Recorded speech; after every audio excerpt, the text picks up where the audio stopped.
Brutus. All right, so we're in the barn today, and this is our little feeding setup that we've done. Henry and I have been taking the Master Cattleman class, and in doing so, we've been learning quite a bit. And one thing that we all took in last week is watching a webinar on winter feeding.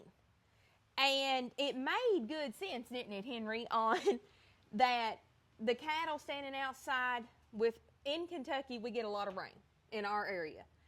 And wet hair can go down to so many degrees Fahrenheit before they start losing excessive body heat. It's 18 degrees dry. So on a cold, crisp morning or something, they can go down about 18 degrees and be comfortable. Wet, they can only go down to about 55. So those cold spring mornings even, they're hurting a little bit. So once we all was watching this, we started a conversation and talking about our feeding. Now, if you've been watching any of our videos so far, you know that we have been working on a winter feeding pad. However, that's not going to happen this year. So we came on in here. This is our barn. Now, this was a tobacco barn, and we've been trying to get it fixed up for a while, but here's what we've decided to do. Okay, we had this pen set up, and this is where we put Titan when we were taking him for his first vet visit. We had some cow's calf in here, and we had been just kind of using it as a holding pen. But we came in, and we took all of that down, and we bought these really heavy-duty cow feeders. So as you can see, the cows can stick their heads through here. We brought our feeder troughs out, and we've got them they're as close as possible. But now we've got this whole area down through here where we can put feed in the troughs.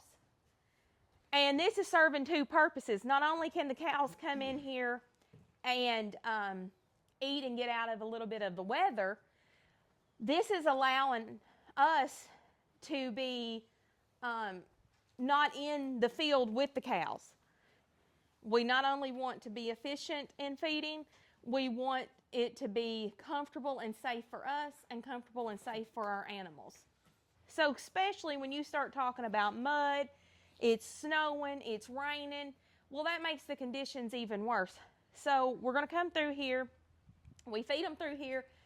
They stick their heads in and they eat. Now, one other thing that we have realized is we've got some of our cows that are a little more bullied.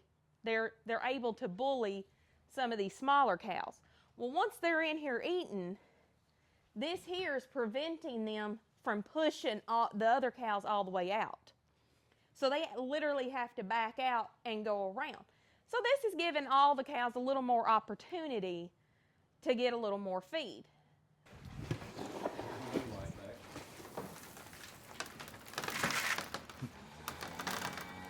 Here, give the money.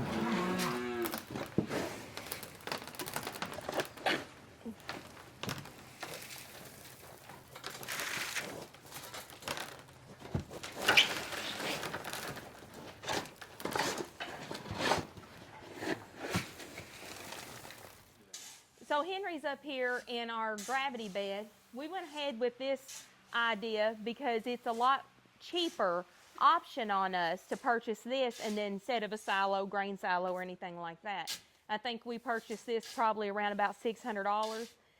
So every now and then Henry has to get up in there. We got about 3 tons of feed in here when we first brought it in. And Henry right now is shoveling it down here. So when I open, we've got 2 buckets set up and the grain falls in. We have a metal trough here that catches anything that falls out, and we'll scoop that back up and put it back in there. But overall, this has worked out really well for us. On the feed, we had the feed delivered out of a local feed mill, and so far the cows have been doing real good and everything about it.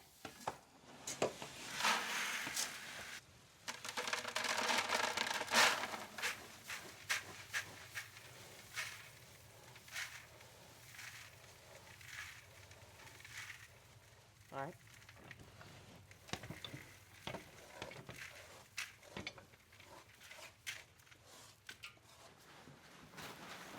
Okay, Heart's in here, but Top Class still isn't.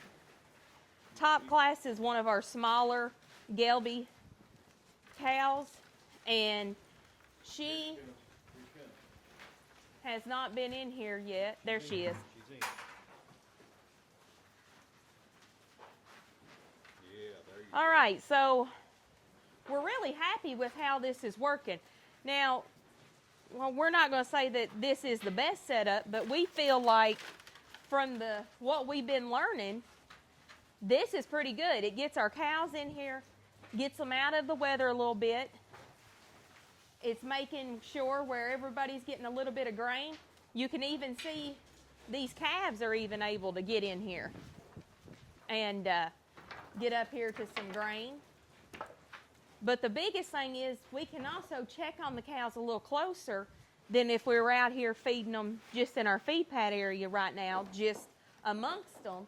We're able to look at their faces, look at their eyes. That's really good. That's just cow management. Right here is our Top Class. She's one of our smaller cows. Yeah, that's Titan's mother.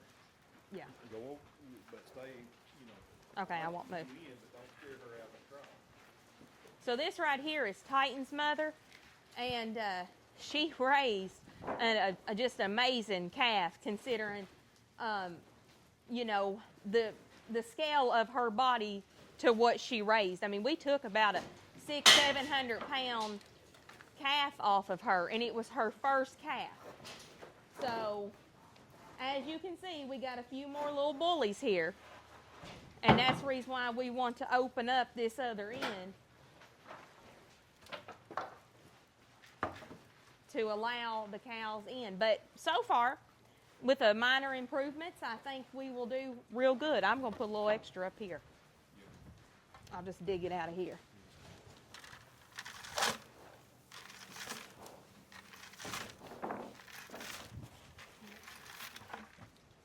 They run her out? No, there she is.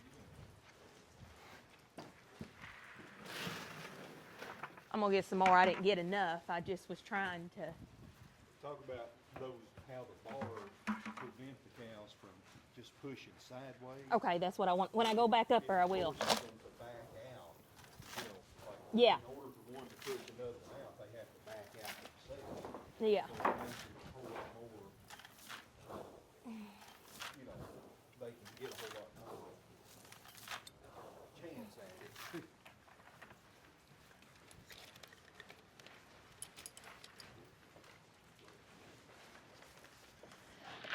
So another thing you can see here, especially these two red ones, are the ones that are not been in this herd that long. We've had them, but we've had them at the other farm. And what you will see with these feeder panels, and those bars in between, the cows cannot bully their way. This black cow cannot just start scooting these out.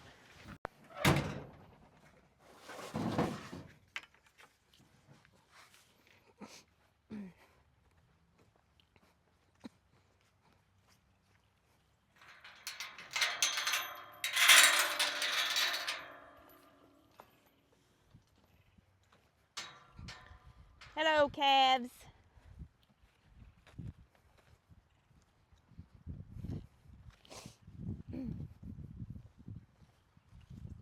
Garage door, side door is open.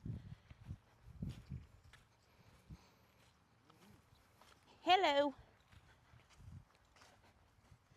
Hello, hello, hello.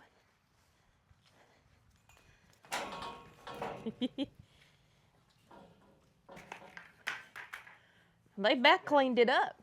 They back cleaned it up. There's several calves here that are pretty good size, so.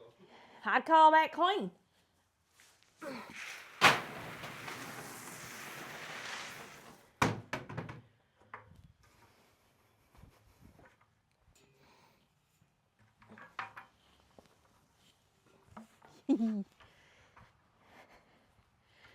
Get exercise in. feeding the cows. I put you some in there.